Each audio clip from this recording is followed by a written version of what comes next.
The not to do list. What is it? The most difficult part of my work in strategy for organizations is identifying not so much what to do, but instead what not to do. Yet, people in organization moving in new direction struggle with assessing specifically which work should take priority and, more importantly, which one should be discarded. The not to do list can help you do that. A brief introduction. When your organization was created, whether in the private sector, nonprofit, or government, it was born with a mission. And policies and procedures were created with roles and job description related to those policies and procedures. As a result, a series of activities emerged as activities people started doing in their work to implement these policies in service of the mission of their organization. These activities, in time, became established, time-tested, and people continue to perform them in their jobs. These are the established activity, the people doing their work to implement the mission of their organization. Many are part of people's job description. Now, over time, those policies and procedures started not serving the organization anymore. Maybe those policies and procedures were changed as external conditions changed, or the activities to implement those policies changed. As a result, some activities that people perform in their daily work started becoming old and no longer helpful to implement the mission of their organization. As these work activities became obsolete, they might start being slowly discarded.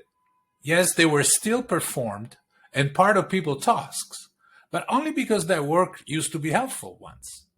These are the sunset activities, the people perform which are slowly becoming obsolete and do not serve the organization anymore with the present or future condition. Obviously, people in an organization adapt to changing conditions by learning new things. They rethink their work to implement their mission in new conditions. This is the essence of change. New ideas, new insight are born from people in everyday conversations and meetings. Those are the new ideas that your organization produces every day to deal with change conditions. Of course, just thinking of ideas doesn't turn them into activities that people perform in their jobs. Those ideas only turn into work activities and become real if they are implemented, tested in the real world, if they're given legs through experiments, through pilots. Those are the pilots, the daily work activities to implement new ideas in your job, to implement new ideas, bring innovation and learning to your organization. Now, let's stop for a moment and see the big picture.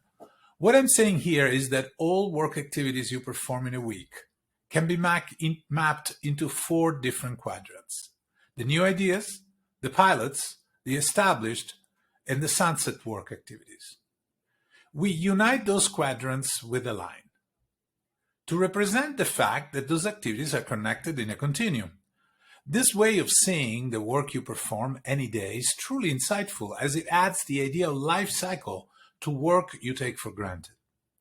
Again, an idea is conceived, then some work activities turn it into a pilot becomes an established work activity, and at one point, an established activity stops being helpful because it was become obsolete, and the cycle continues. What is interesting in this framework called eco-cycle planning is the deeper understanding of the work that you perform weekly. Every work activity or task that you perform in a typical week falls in one of those 4 different areas. Now, a challenge for you in 2 steps. Step 1, quickly list at least 20 activities that you perform in your job every week without thinking too much. Go ahead, without thinking too much, write down this list, 20 activities that you perform in your job. Step 2, very important, map your activity in one of those 4 quadrants on the line. Now, what do you notice as you look at all the activities mapped in all 4 quadrants?